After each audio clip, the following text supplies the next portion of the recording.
In this video, we will show you how to insert line in Microsoft Word. To insert line in Microsoft Word, it's very easy, but I'm confused. This is many asking by people.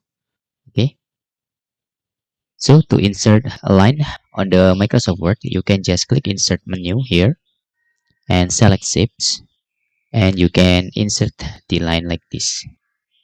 Okay, you can also modify your line by selecting this line and select Shape Outline. You can also change the width. Okay, this is the line that you can insert in Microsoft Word. You can also change the color if you want. Just select Shape Format and select this.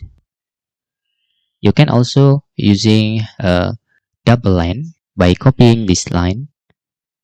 If you have two line like this, you can just using arrow on your keyboard, and you can press Ctrl on both. You can right click and you can click group like this. So this is become one line like this. And that's all. Tutorial how to insert a line in Microsoft Word, and it's very easy. You can also insert line. This is for line border by clicking this and just click the border and select bottom border like this, or you can select top border like this. That's all the method how you can insert line in Microsoft Word. Hope this video helpful for you, and thanks for watching.